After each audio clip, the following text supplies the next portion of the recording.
Muy buenas. Hoy traemos un asunto bastante olvidado de la historia de nuestro país. Está en esa crónica negra secreta que nunca llegamos a conocer del todo. También nos visita una escritora bastante peculiar y con un libro muy inquietante. Y para terminar nos acompañará esta semana nuestra compañera Miriam Mel, que nos trae unas noticias que yo creo que les va a sorprender. No se muevan, que empezamos otro Enigmas de la Historia.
Bien, pues hoy vamos a empezar el programa con un tema quizá un poco desconocido de nuestra historia. Vamos a hablar del Ángel Exterminador. Y no es de la magnífica película de Luis Buñuel del mismo nombre, sino de una sociedad secreta que sembró el terror por toda España durante siglos pasados.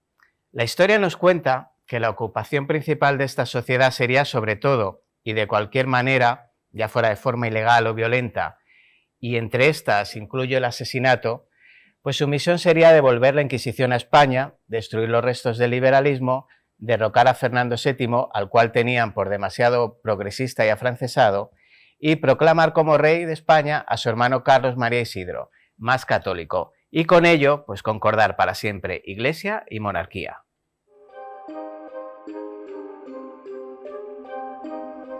Solo su nombre causaba pavor, provocando que la gente cerrara puertas y ventanas. El Ángel Exterminador fue una sociedad secreta de carácter clerical y absolutista que, durante unos años, sembró el miedo por toda España. Entre sus propósitos estaba el que la Iglesia recobrara el inmenso poder del que había disfrutado siglos anteriores y la reinstauración de la Santa Inquisición, abolida años antes por las Cortes de Cádiz. Para alcanzar su fin, no encontraba otro camino que el de la eliminación física de toda aquella persona que abrazara el ideario liberal. La historia no oficial defiende que fue el obispo de Osma, Juan de Cavia, su fundador y máximo maestre, y que una cadena de extraños sucesos está ahí para demostrarlo. Un famoso caso es el del juicio y ejecución del profesor de escuela Cayetano Ripoll en 1827. Fue acusado de hereje y ejecutado por sospechársele masón y haber estado en contacto con la creencia deísta cuando fue hecho prisionero en Francia, tras ser capturado mientras combatía en la Guerra de Independencia como oficial de infantería. Se cuenta que fue secuestrado en octubre de 1824 por el Ángel Exterminador para ser llevado a juicio. El arzobispo de Valencia remitió un informe al nuncio, representante diplomático de la Santa Sede, que, entre otras cosas, sostenía lo siguiente: no creía en Jesucristo, en el misterio de la Trinidad, en el de la encarnación del Hijo de Dios, en el de la Sagrada Eucaristía, ni en la virginidad de María Santísima, ni en los santos evangelios, ni en la infalibilidad de la Santa Iglesia Católica, Apostólica y Romana. No cumplía el precepto pascual, impedía a los niños que dijesen Ave María Purísima, y que hiciesen la señal de la cruz, que no era necesario oír misa para salvarse y retraía a los mismos a dar la debida adoración al Señor sacramentado, cuando era llevado para administrar el viático a los enfermos. Ripoll fue condenado a muerte bajo la acusación de hereje contumaz. Entre los componentes de esta siniestra sociedad secreta, no faltaron tampoco algunos de los bandoleros españoles más famosos, que ejercían como sicarios para que los jerarcas de la organización no tuvieran que mancharse las manos.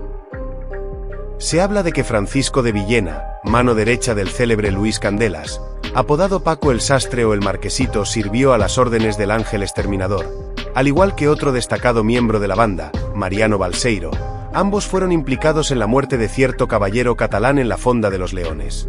Atacaban a sospechosos de ser liberales en cualquier callejón oscuro, atemorizando a una población que ansiaba la cultura y la libertad cansada de absolutismo y clero, lo que les hacía peligrosos ante esa vieja España que se resignaba a desaparecer. Bien, pues hoy en día se sigue hablando de los Illuminati, el Club Bilderberg u otras sociedades como ejemplos de poder en la sombra, los elegidos por el poder y no por el pueblo. La verdad que resulta bastante siniestro. Pero bueno, a lo que íbamos. No falta quienes dudan de la existencia del ángel exterminador, tanto en aquella época como en esta.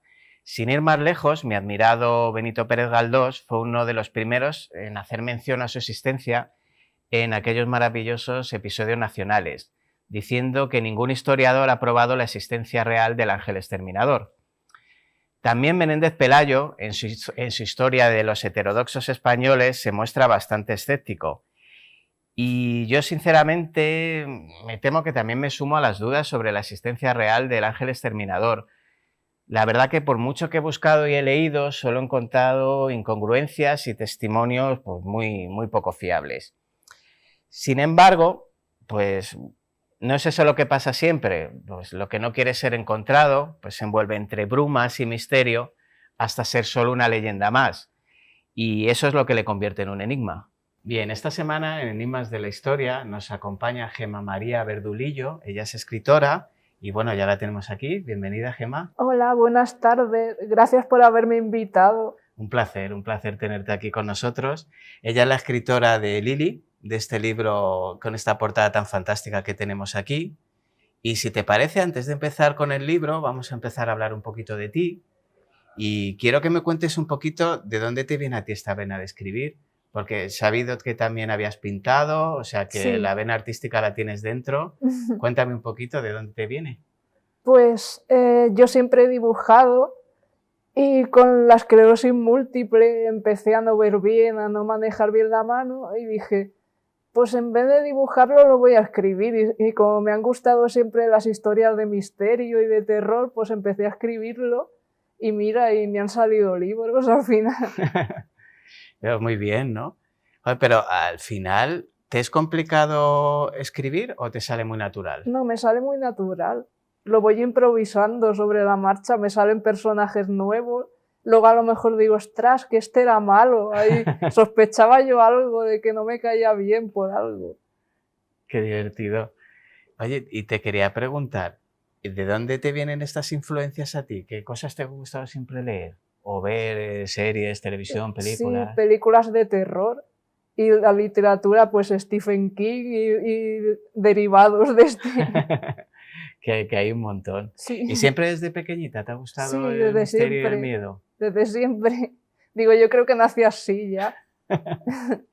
Bueno, lo bueno al final, cuando te diagnosticaron la enfermedad, es que pudieras tú conseguir expresarte luego de otra forma, ¿no? Porque te encantaba pintar, Sí. ahora has empezado a escribir, encontrar esa vía de escape para ti tiene que haber sido algo muy relajante, ¿no? Muy bueno. Sí, bueno, es como encontrarle un lado bueno a todo esto, de decir, no puedo dibujar como antes, pero voy a hacer otra cosa, voy a reinventarme y empecé a escribir. Al final es positivo porque si tú tienes la Sí. necesidad de expresarte, Sí, porque si no hubiera cogido esta enfermedad, a lo mejor no habría escrito nunca. bueno, seguramente, o sí, si tú lo tenías dentro, es que eso nunca se sabe. Bueno, nos traes Lili, cuéntanos un poquito la historia de este libro, ¿cómo empezaste a escribirlo? Pues viendo programas de ocultismo se me ocurrió porque estaban hablando de la pediofobia, que es el miedo irracional a las muñecas, a los muñecos y todo eso. Y se me ocurrió, yo digo, ¿y si escribo sobre una muñeca que se llama Lili, la muñeca?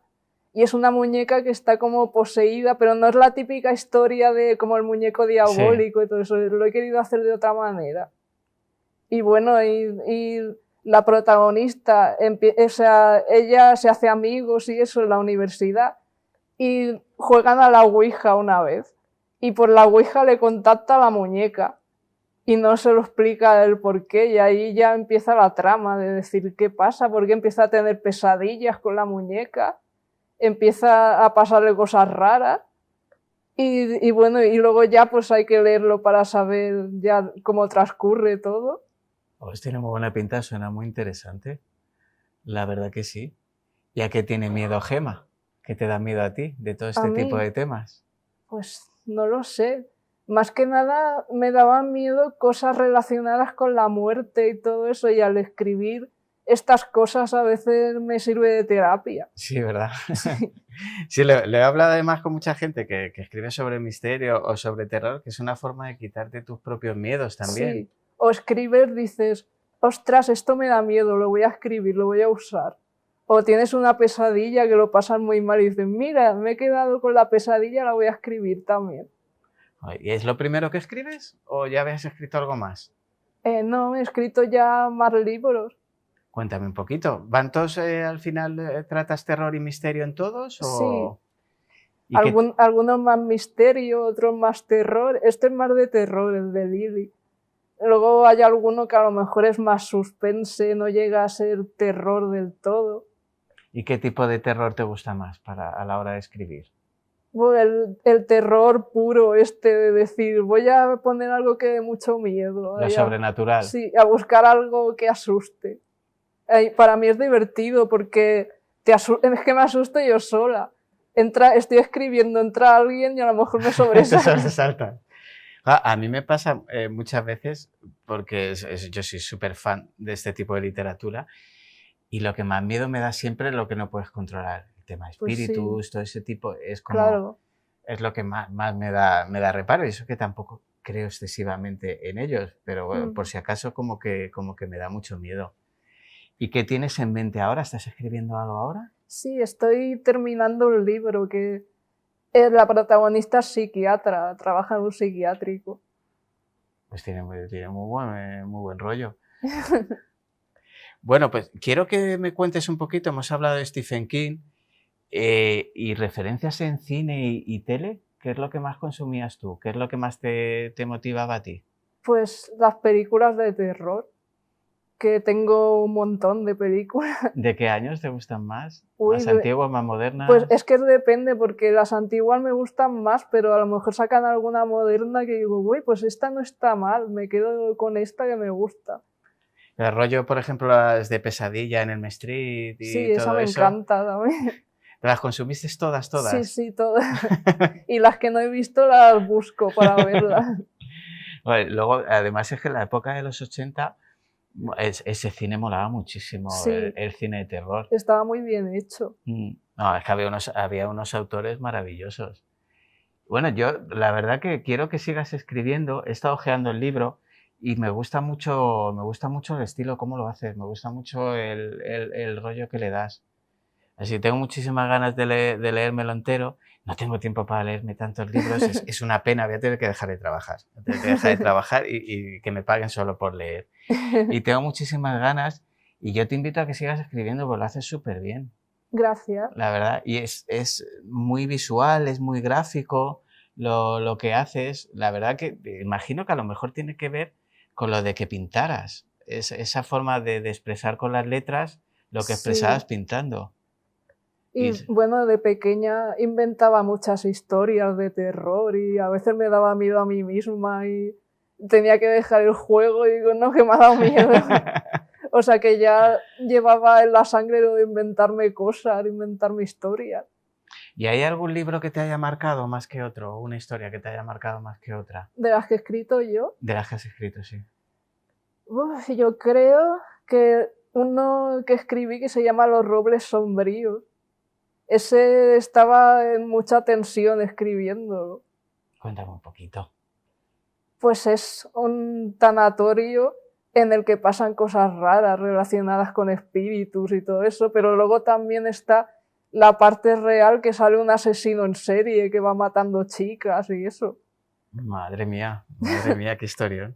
¿Quién te ha diseñado la portada, Lili? Mi hermana Vamos. que es ilustradora, me hace todas las portadas de mis libros. ¿Y la guías tú o la Pues dejas que vaya a su rollo? ella lee el libro y me hace a lo mejor varios bocetos, me dice, elige el que más te guste y a lo mejor le digo, ah, pues este, tal. O si no me gusta ninguno, le digo, y si puedes hacer esto, lo otro, esto. yo digo, es que quiero algo que tenga que ver con una muñeca. Y no se nos ocurría cómo. Y al final me ayudó mi madre también diciendo, ¿y si ponen la cabeza solo? Y yo digo, pues vale, eso está bien. No, vamos, es brutal. La pondrán en grande en televisión y es brutal. Luego te quería preguntar, que estás viendo tus redes sociales que están súper chulas. La verdad, las llevas súper bien. ¿Las llevas tú todas? Sí. ¿Tienes a alguien que te ayude o las llevas No, tú? lo llevo yo sola. Pues está súper bien, ¿eh? Ajá. Ya quisiera yo tener unas redes sociales como las tuyas, ya te lo digo. No, está súper bien currada, tiene muchísimo contenido. Yo les recomiendo a todo el mundo que entre a verlas porque está súper bien y tiene muchísimo y contenido interesante.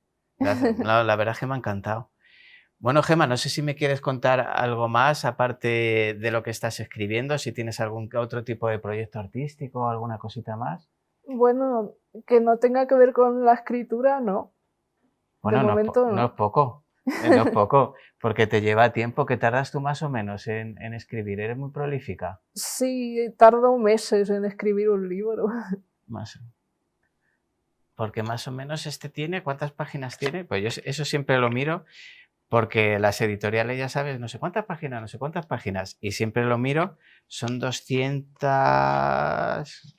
y pico, casi 240 páginas, y tardas unos mesecitos en hacerlo. Sí. No, pues no es mucho tiempo, ¿eh? Yo conozco autores que para un libro como este son años, ¿eh? ¿Y qué estilo de corrección que usas tú? Me refiero, ¿te planteas primero los personajes o vas a la aventura? No, voy a la aventura. Es que al final es más divertido escribir así, ¿eh? Sí, porque ya digo, me salen personajes nuevos que digo, uy, mira, me ha salido nuevo, me ha gustado, voy a profundizar en él, o yo qué sé, o cojo, digo, quiero que el protagonista sea y a lo mejor luego se me da la vuelta a la historia y digo, pues no es este protagonista, es el otro, porque tiene más importancia. ¿Y qué personajes te gustan más a la hora de escribir? ¿Los más mentirosos, los más buenos, los más marrulleros? Me gusta cuando hago de asesino en serie, ahí de loco. De meterte en la cabeza al final del personaje. Sí, eso es divertido. ¿Y cómo te lo proyectas en tu cabeza? ¿Piensas en la personalidad que tiene que tener, en lo que piensa cuando lo va a hacer? Claro. Y lo que va haciendo y eso lo vas describiendo y eso, cómo interpretas a alguien que ha perdido la cabeza, que ha hecho... Eso es divertido. Es que al final es importante saber que Gemma está súper bien en la cabeza. O sea, no para escribir de este tipo de temas no hace falta que estemos chalados. No. Todo lo contrario, simplemente es meterse o meternos en la piel de estos personajes. Muy bien, Gemma, pues yo te agradezco muchísimo que hayas venido. La verdad que es un placer tenerte aquí en el programa y sobre todo decirte que cuando hagas más cositas me llames. Vale. Para venir a vernos y presentarlo con nosotros, pues realmente es un verdadero placer y sobre todo es un verdadero placer que sigas escribiendo porque la enfermedad que tú tienes es compleja, es muy complicada y te da un valor brutal que lo sigas haciendo. Vale, así que muy agradecido por tenerte aquí, muchísimas gracias Gemma por tenerte aquí y nada, cuando quieras esta es tu casa, aquí en Enigmas de la Historia. Vale, muchas gracias. Y cuando quieras, como si algún día quieres venirte, te traes todos los libros y charlamos sobre todos. Y vamos, ya te digo, me lo quedo y lo voy a leer con muchísimas ganas y ya prontito te diré qué me ha parecido, que seguro que me va a encantar. Vale. Muchísimas gracias Gemma. Igualmente. Un placer. Igualmente. Hola a todos. Bienvenidos a este rincón mágico donde a través de cuentos exploraremos la historia y los misterios que se esconden en sus pliegues desde nuestra ventana. Hoy nuestro viaje nos lleva hasta una tranquila tarde en Santander vestida por la tragedia. Era el 3 de noviembre de 1893, un día que comenzó como cualquier otro, pero que quedaría grabado en la memoria de la ciudad para siempre. En el puerto, la imponente figura del cabo Machichaco se perfilaba contra el cielo, cargado con un peligro mortal que pocos conocían. Lo que sucedió a continuación cambiaría la historia de Santander de manera irrevocable. Era una tarde tranquila. El sol descendía con parsimonia sobre Santander, bañando la ciudad en una luz dorada. El 3 de noviembre de 1893 parecía ser un día como cualquier otro. Sin embargo, ese día Santander quedó marcado por una tragedia que cambiaría su historia para siempre. A la distancia, en el puerto se recortaba la silueta del cabo Machichaco, un imponente vapor que había llegado al puerto cargado con lo que, sin que muchos supieran, era una carga mortal: 1.700 cajas de dinamita y botellas de ácido sulfúrico. Las bodegas del barco albergaban una catástrofe latente, una bomba que, sin que nadie lo sospechara, estaba a punto de estallar. Las horas previas a la tragedia transcurrieron en la más completa normalidad. La nave había llegado a Santander después de salir de Bilbao, cuyo puerto estaba clausurado debido a una epidemia de cólera. El humo negro ascendía en espirales, el calor se volvía insoportable, pero la gente, atraída por la magnitud del suceso, se amontonaba cada vez más cerca. Entre el caos surgió un rumor: el barco llevaba dinamita. Algunos intentaron huir, pero otros, curiosos o incrédulos, volvieron al escuchar que parte de los explosivos ya habían sido descargados. Se sentían seguros, confiaban en que el fuego sería controlado. Las autoridades permanecían en el puerto, lo que para muchos fue señal de que no había motivo para preocuparse. Sin embargo, dentro del cabo Machichaco, las fuerzas destructivas de la naturaleza estaban en pleno proceso. La combinación del ácido sulfúrico con el agua y la nitroglicerina comenzó a generar una reacción imparable. En un instante el tiempo pareció congelarse. El fuego se tornó en un rugido ensordecedor, seguido de una explosión tan violenta que estremeció a la ciudad entera. El estruendo fue devastador. En el puerto, familias enteras fueron lanzadas al aire y muchos más desaparecieron entre las olas o bajo los escombros. El cabo Machichaco, que hasta entonces había sido un barco orgulloso y majestuoso, se desintegró en una lluvia de metralla mortal. Balas, pedazos de metal y vigas salieron disparados como proyectiles, rasgando el aire y sembrando la muerte en todas direcciones. Las casas cercanas al puerto se derrumbaron, las calles se llenaron de humo, gritos y llanto. Santander, en cuestión de segundos, se había convertido en un campo de destrucción. La explosión había alcanzado a las zonas más alejadas. En la catedral, a más de 200 metros de distancia, cayeron enormes vigas. Los edificios cercanos al puerto ardían en llamas mientras la población corría en todas direcciones buscando refugio, buscando sobrevivir. La prensa no tardó en reaccionar. Los diarios de la época intentaron capturar el horror de aquel día. No había palabras suficientes para describir la magnitud de la tragedia. El suelo tembló y Santander, una ciudad vibrante y llena de vida, quedó reducida a escombros. Los números de las víctimas eran imposibles de calcular con exactitud. Se hablaba de cientos de muertos, de miles de heridos. Las aguas de la bahía escondían cadáveres, las calles se llenaban de desolación. La ciudad quedó descabezada, pues gran parte de sus autoridades también había perecido en la explosión. Pasaron los días, las semanas, pero la herida que el cabo Machichaco había dejado en Santander no cicatrizaría tan rápido. Era una catástrofe que marcó para siempre la memoria de quienes la vivieron. Una pesadilla que Santander tardaría mucho tiempo en superar. La explosión del cabo Machichaco fue más que una tragedia. Fue un recordatorio brutal de lo frágil que es la vida y de lo impredecible del destino. La ciudad se reconstruyó con el tiempo, pero la sombra de aquel día de noviembre de 1893 nunca se desvaneció del todo. Las aguas del puerto, el aire salado y las calles de Santander aún guardan en susurros el eco de una historia que se niega a ser olvidada.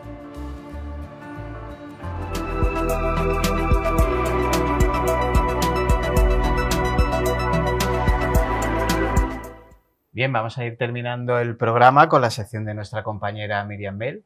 Bienvenida, Miriam. Muchas gracias. Que gustó mucho tu sección. ¿Sí? En el último programa, sí. Bien. Hubo mucho feedback, me dijeron que molaba mucho. Bueno, lo habrás visto en los comentarios también de los Sí, vídeos, sí, o sea que gustó bastante. Sí. ¿Y qué me traes hoy en Noticias de la Historia, Miriam? Pues mira, ¿Me te cuentas? traigo, la primera noticia que te traigo es la noticia que más ha sonado estos días, que es la supuesta ciudad subterránea que se ha encontrado bajo las pirámides de Giza. Ujú. Y un poquito toda la controversia que ha pasado, ¿no?, con los científicos, los que están a favor, los que están en contra del descubrimiento. Y bueno, pues analizando un poquillo, viendo varias noticias, el hallazgo, pues ellos dicen que han encontrado unas estructuras subterráneas bajo las pirámides de Keops, Kefren y Mycelinos, que son las pirámides de Giza, que podrían ser una posible ciudad bajo las pirámides. Pero sí es verdad que hay muchos críticos de este descubrimiento, entre ellos el egiptólogo Zahi Hawass, que dice que, bueno, que falta evidencia científica sólida para decir algo como que hay una ciudad subterránea. Sí que se han ido haciendo estudios en los que sí que se ha visto que hay unas cámaras, unos pasillos, unos pozos, que eso sí que se ha podido constatar que es verdad. Y entonces, pues muchas personas piensan que lo de la ciudad no sea tan loco, que pueda ser posible, pero es verdad que si metes a ver bien la noticia, la investigación, no ha habido una revisión por pares, no ha habido nadie que lo haya revisado bien. También es verdad que Egipto es un terreno en cuanto a arqueología un poquito complicado, porque en Egipto trabajar es muy difícil. Es difícil.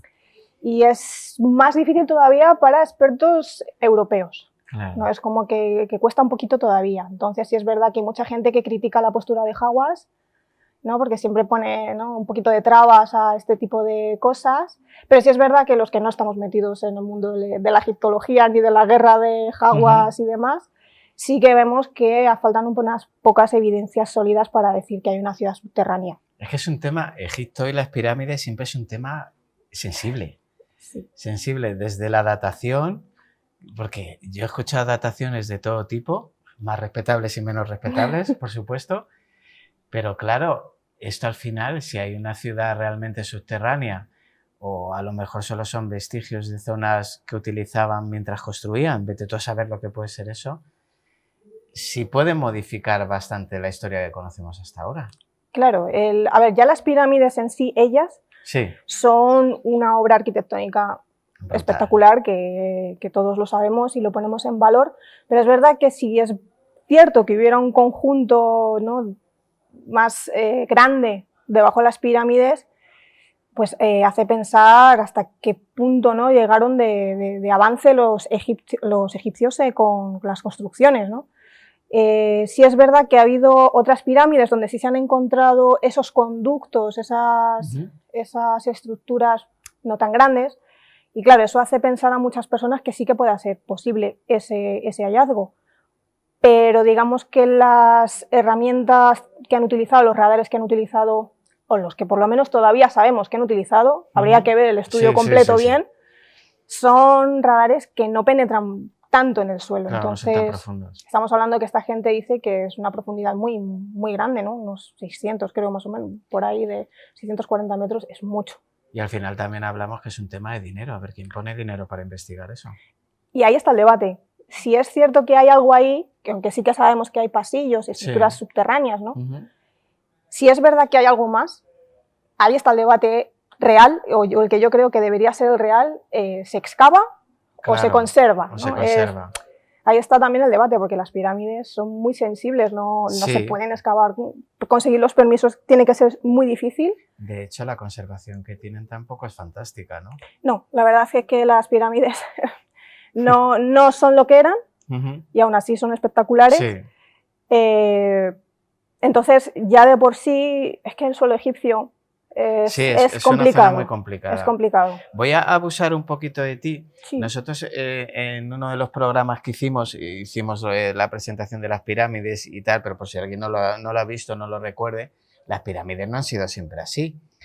Son majestuosas, son maravillosas así. Pero ¿nos puedes explicar cómo eran en origen? Bueno, las pirámides, hasta donde yo sé, yo te digo que yo no soy egiptóloga, pero hasta donde yo sé, las pirámides estaban recubiertas de una capa, no sé exactamente qué tipo de materiales, pero eran blancas, muy relucientes. Claro, imagínate si ya se ven de lejos así como están, que es la piedra desnuda. Sí, sí. Pues imagínate antes. Y sí que es verdad que no recuerdo en cuál de las tres, pero en el pico sí que todavía queda un poquito de esa sí, como granito o algo así, ¿no? Ese material. Sí, blanco. Es una maravilla. Sí. Eso a la luz de la luna también debía ser. No, claro, eso brillaba muchísimo. Además, donde estaba colocado, ahora porque está, ¿no?, la ciudad cerca, pero claro, eso a plena luz de la luna reflejaba muchísimo, con el sol también reflejaba muchísimo. Tiene que ser una maravilla.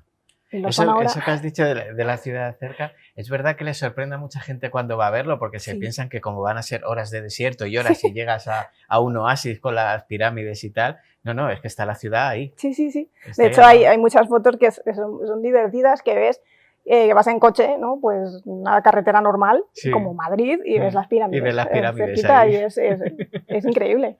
Es una maravilla. ¿Qué más cositas me traes? Esto que estoy viendo me mola, me mola. Pues mira, la siguiente noticia que te traigo es sobre Beethoven. Hace poquito que se ha cumplido el aniversario de su muerte de Beethoven, y Beethoven es uno de los personajes históricos, ¿no? más conocidos y queridos, ¿no? Por su música.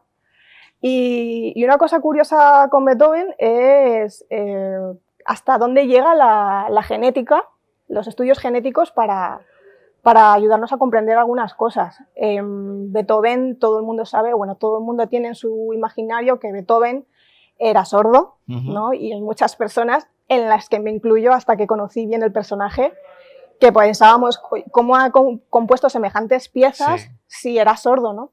Y bueno, es que Beethoven no fue sordo toda su vida, ¿no? Fue quedándose sordo, pero no fue sordo toda su vida. Sí, fue algo progresivo, ¿no? La conservación de los mechones de Beethoven ha conseguido hacer que podamos saber muchas cosas de él, muy interesantes. Es verdad que se conservaron 8 mechones, y de los 8 mechones, solo 5 correspondían al músico. Es importante. Que eso, gracias a la secuenciación de ADN antiguo, se ha podido hacer. Y bueno, pues analizando un poquito el ADN de Beethoven para intentar explicar un poco cómo murió, de qué murió y de dónde venía la sordera, pues se sabe lo que se sabe de él, ¿no? Que también que tenía problemas hepáticos, que tenía unos genes que le producían esos problemas intestinales y demás, pero no se ha encontrado ningún rastro de mutaciones en los genes que tengan que ver con la sordera, ni se ha encontrado ningún tipo de deterioro genético. Entonces, eso es lo que ha llevado a los expertos a secuenciar el genoma completo de Beethoven. Lo han subido a la base de datos, una base de datos abierta con genomas completos, invitando a otros expertos a que se metieran a ver el genoma de Beethoven, a ver qué había pasado. A lo mejor ni siquiera fue genético, pues no sé, una infección. Ahí es donde llegaron. El problema de alcoholismo también brutal que tenía. Se dieron cuenta que tenía, o sea, los niveles que presentaba Beethoven de intoxicación por plomo eran muy altos. Y bueno, Beethoven se sabe que era bebedor de vino, muy buen bebedor de vino, y antiguamente se utilizaba el plomo para destilar el vino. Y es cierto que haciendo análisis, investigando un poquito, se ha visto que el plomo sí que puede afectar un poquito al tema del oído.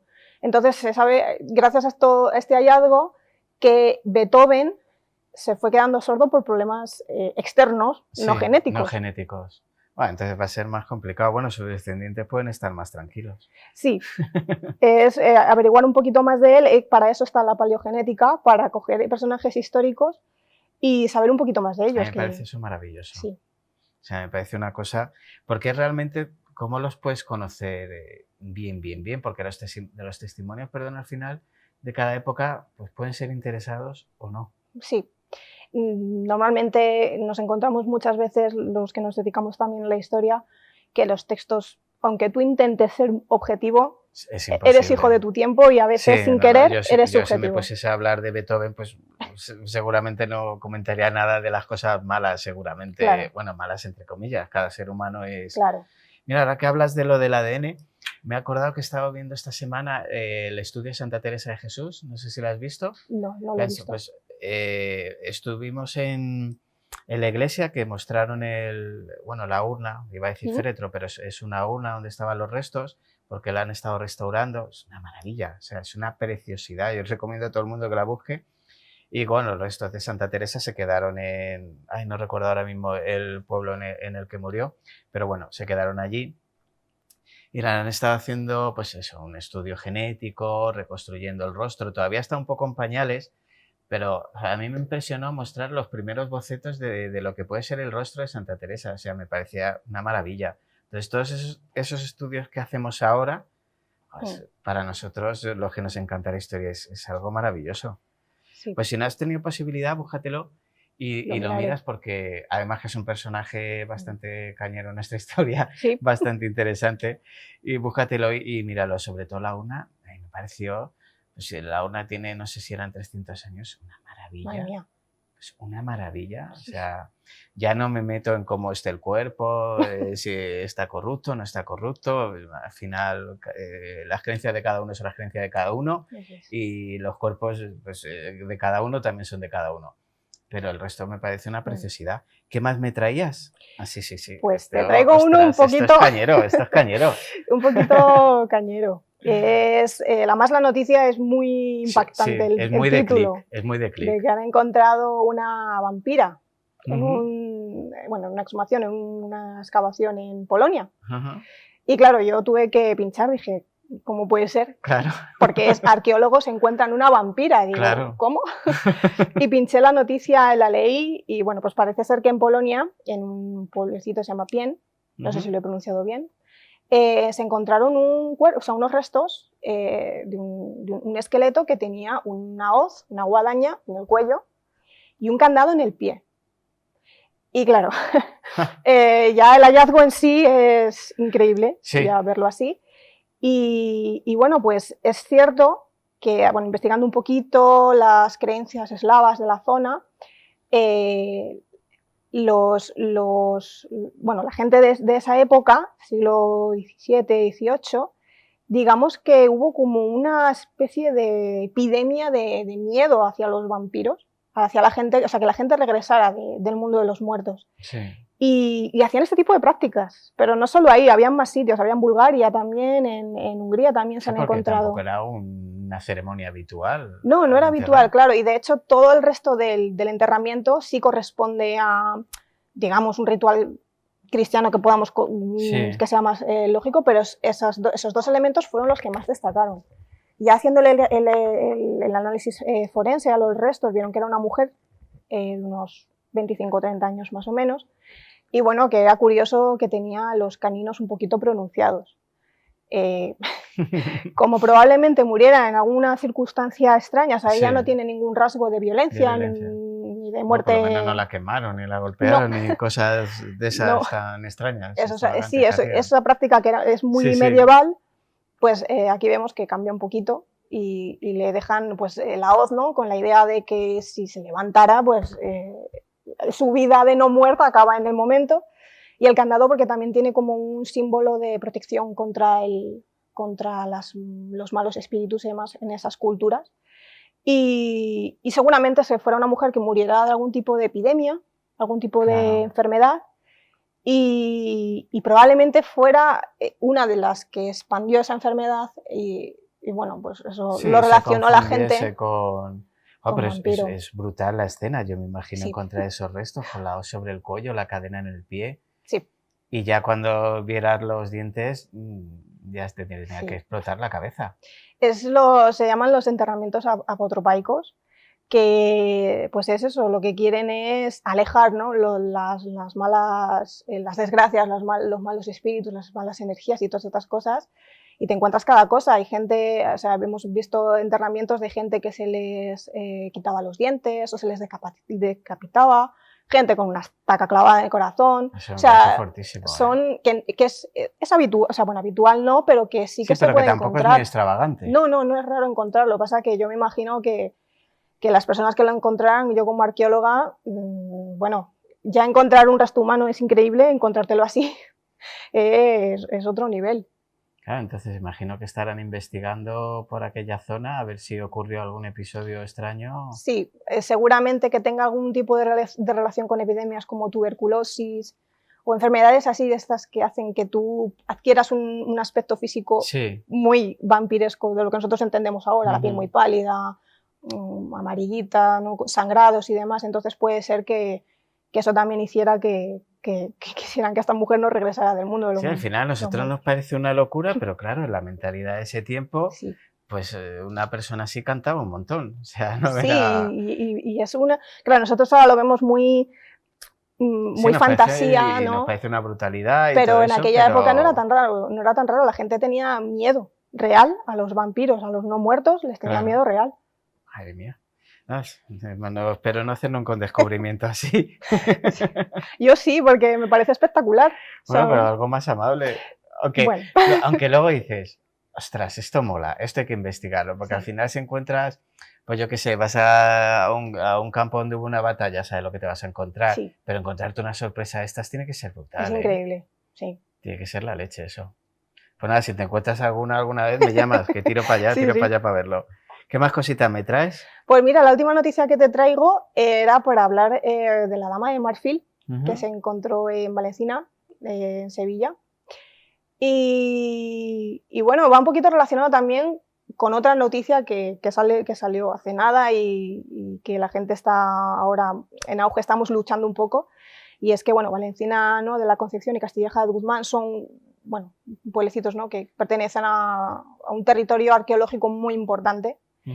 Y la Dama de Marfil en concreto son los restos de una mujer que se encontraron en Valencina, que apareció enterrada con muchísimas cuentas y con conchas y con cositas de marfil. Y bueno, se le ha hecho análisis de todo a estos restos, se ha hecho análisis de isótopos de los dientes para ver la dieta que tenía, se le ha hecho también análisis para saber el origen, y se sabe que esta mujer era una mujer que vivió con un estatus, ¿vale? Estamos hablando del Calcolítico, ¿vale? Que es una época de la prehistoria donde hay una jerarquización muy grande, ya empiezan a haber una serie de intercambios económicos. Y precisamente la Dama de Marfil confirma todas estas cosas. Además, también confirma el papel que tenían las mujeres de llegar hasta tan arriba, claro, ¿no?, en el estatus. Que es verdad que a mucha gente le choca que el papel de la mujer en la prehistoria y el de ahora no tiene nada que ver. Bueno, ahora me refiero a todos estos años que hemos ido viviendo. Sí, pero al final, cuando estudias un poquito y a ti te habrá pasado, el origen de ese bajón social de la mujer sabemos todos cuál es, que es la religión. Efectivamente. O sea, al final, si no había religión, al final era un ser humano, ¿no? Sí. Más que podía alcanzar un estatus. Exacto, claro. En la prehistoria. En el Paleolítico siempre se ha tenido la idea de que cazaban los hombres, las mujeres se quedaban en el campamento y no, para nada, cazaban ellas también y hacían, bueno, todos hacían un poco de todo, ¿no? Ya iban las capacidades de cada uno. Entonces, bueno, se sabe que tenía una buena alimentación, que no tenía, digamos, características óseas de trabajo, de esfuerzo físico. Entonces se sabía que era una mujer de un estatus. De un estatus importante. Y haciéndole el estudio del origen también se sabe que no es de allí, que no es de esa tierra, que vino de otra parte. Que eran nómadas. Entonces probablemente fuera, sí, nómadas o una mujer que vino de otras tribus y ahí está todavía un poco el estudio. Y la pena de este descubrimiento es lo que, bueno, ahora está pasando, ahora mismo, es que están lanzando un proyecto de urbanización de una parte de Guzmán. Y claro, ahora estamos todos los arqueólogos, hemos saltado en defensa del sitio porque se puede encargar, claro, estamos hablando de un sitio que son tumbas megalíticas, son tolos, es un sitio arqueológico, seguramente uno de los focos, si no el foco más importante del Calcolítico en la península ibérica, y quieren construir encima y va bastante rápido. Entonces es verdad que se están hasta recogiendo firmas para que eso no ocurra, porque es que se pueden destrozar una parte de la historia, de la prehistoria en este caso, muy importante de nuestro que nos país. Sirve también de conocimiento de nosotros mismos. Es que ahí se pone en disputa lo que nosotros hoy día llamamos progreso, que progreso es construir pisos para ganar pasta, o poder conservar una parte fundamental de nuestra historia. A ver, yo entiendo que no todos los restos que aparecen en todos los sitios sean importantes, pero los que te sirven para estudiar una época de cómo nos comportábamos, eso sí que se debería de preservar. Sí, además, bueno, yo no suelo decir que no haya nada interesante de estudiar, pero es verdad que precisamente esa zona de España, ¿no?, lo que es Valencina, Guzmán, es que son referentes. Y es como si, para que la gente lo entienda un poco, Es como si quieren construir un edificio encima de Altamira, un poco Sí, así. era lo que tenía ahora mismo en la cabeza, de construir encima de Altamira y ya está. Claro, Y todo el mundo se fuera. llevaría las manos a la cabeza. O construir un hotel en Atapuerca. Todo el mundo se llevaría las manos a la cabeza. Bueno, no des licencias, que, No, mejor no doy ideas, pero... que vamos. Oye, estaba pensando en lo que has dicho y con esta guerra de roles entre hombres y mujeres que hay hoy día, ¿no? De para qué sirve, ¿no? Es que esto es de hombres, esto es de mujeres.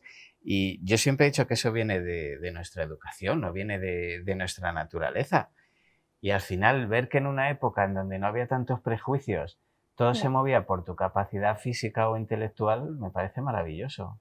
Sí, bueno, yo siempre digo, es un poco feo lo que voy a decir, pero yo siempre digo que a partir del Neolítico es cuando nos empezamos a torcer un poco. Ya hace un ratillo ya, ¿eh? Empezamos a torcernos un poquito porque es verdad que antes era otra cosita, pero sí es verdad que la idea, ¿no? De un enterramiento con un hacha es un hombre, sí o sí, y a veces no. Hemos encontrado muchas veces enterramientos de mujeres con hachas, con elementos masculinos, entre comillas. Sí. Y la gente se sorprende.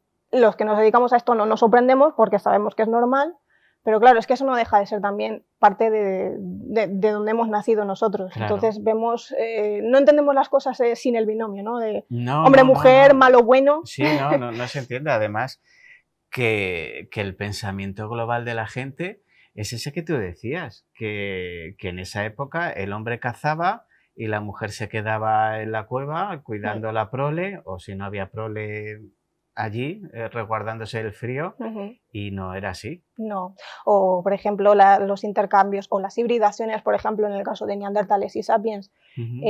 No, pues los sapiens y los neandertales cambiaban mujeres. No tiene por qué. De hecho, se han encontrado muchos restos en los que, mal comparado, pero jefe de la tribu era una mujer. Entonces, yo tampoco diría que estamos ante un matriarcado o que las mujeres tenían más o menos importancia. Es que ellos ni siquiera concebían eso. Claro, es que estábamos en conceptos sociales totalmente distintos. Para nosotros, hombre, es muy interesante ver como la dama de marfil, decir, wow, qué bien, qué interesante, ¿no? Nos lo tenemos en la cultura ibérica, con la dama de Elche. Sí. También, ¿no? Y es bonito, es bonito, ¿no? Y sobre todo si eres una mujer y eres española y ver españolas famosas. Sí. Es muy bonito, pero de ahí a lanzar un discurso orientado hacia ahora todo es exclusivamente de las mujeres. Ya sabes que todo se polariza. Sí. O sea, hay que tener cuidado. La igualdad siempre dirige a la superioridad de un género o de otro. Exacto, sí. O sea, total. Eso es o esto o esto. Sí. Y está muy bien, muy importante el trabajo que están haciendo muchas arqueólogas de sacar el papel importante de muchas mujeres científicas, arqueólogas o incluso mujeres de la historia sin más. Es que se trata de que te cuenten la verdad. Exacto, pero es que Nada es eso, más. es la verdad. Ya está, verdad. No hay que seguir ningún discurso. No hay que des seguir más ningún discurso. importancia Exacto. ahora porque tal. Claro. Pero muchas veces, aquí en el programa lo hemos hablado, a mí me da mucha rabia, ¿no? Pues yo qué sé, la generación del 27. ¿Y no había ninguna mujer? Por supuesto que había mujeres. Otra cosa es que te lo cuenten. Pero claro que había mujeres. Hoy día tenemos la posibilidad maravillosa de buscarlo en internet y te salen las sin sombrero. Fíjate, ya tienes aquí, etcétera. O sea, mujeres maravillosas a lo largo de la época. ¿Que hemos vivido en un patriarcado? ¿Quién lo puede negar? Claro. Pero decir que antes de esta época había patriarcado o matriarcado o la sarta de tonterías que nos hemos inventado a través del costumbrismo y las religiones me parece un poco excesivo. No se puede aplicar ni a todos los periodos de la historia, ni en todos los sitios. Entonces, además, y menos en un país como España, una región, la península ibérica, con tantísimas culturas súper distintas. Tenemos la escultura ibérica con las mujeres estas, ¿no? Tan importantes, y luego a lo mejor tenemos pues épocas, no sé, medievales con la mujer un poquito más abajo. Tenemos un poco de todo, entonces simplemente es eso, contar la verdad como era, como ocurrió. Y sí, cuando tiene a César lo que es del César, si una mujer era de un estatus elevado, como la dama de marfil se dice, claro. Y cuando no era un hombre, también, y si había un hombre campesino, y si había lo que dices, una mujer enterrada con un hacha, pues vamos, yo te aseguro que conozco muchas mujeres capaces de cazar más que yo, ¿eh? Sí. O sea, a día de hoy. Si tuviera que cazar yo me moría de hambre. La historia y la arqueología no debe estar bajo ningún discurso de ningún tipo, yo creo, ni de los que tenemos ahora, ni de colores, ni de nada. Yo creo que la ciencia es otra cosa, va a otra cosa. Es la verdad. Es la verdad. Es la verdad. Es buscar la verdad. La ciencia, la arqueología es la verdad. Le guste a quien le guste. Efectivamente. Miriam, muchísimas gracias. Un placer una semana más en tenerte. Ya estoy deseando que llegue el mes que viene y vengas con más cosas. Genial. Y nada, nos vemos muy prontito aquí Muy en bien. Enigmas de la Historia. Y ustedes, pues nada, desearles una feliz semana y decirles eso, nada, 7 días que pasan muy rápido y nos vemos ya prontito con más Enigmas de la Historia. Muchísimas gracias.